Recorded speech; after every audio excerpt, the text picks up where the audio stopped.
আমাদের সামনেই দেখো রয়েছে সিধু কানুর মূর্তি। তো সিধু কানু কে ছিলেন, কারা ছিলেন তা কিন্তু মোটামুটি প্রায় আমরা সবাই জানি, তবুও আমি একটু ছোট্ট করে বলছি।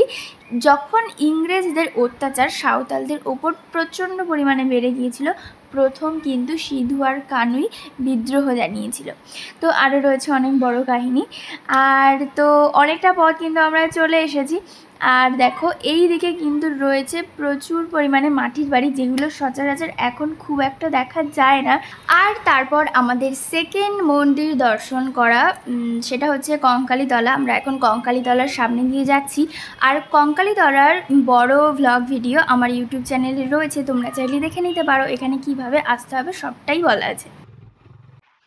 তো আজকের ওয়েদারটা দেখে কিন্তু মনে হচ্ছে সূর্যি মামা একটু চিন্তাতেই রয়েছে, আজকে উঠবে নাকি উঠবে না সেটাই হয়তো ভাবছে। তো দেখো পুরো আকাশটা কিন্তু দারুণ মেঘলা হয়ে রয়েছে। আর প্রকৃতির এই অপরূপ সৌন্দর্য দেখতে দেখতে আমরা কিন্তু চলে এসেছি প্রায় 1 ঘন্টার কাছাকাছি রাস্তা।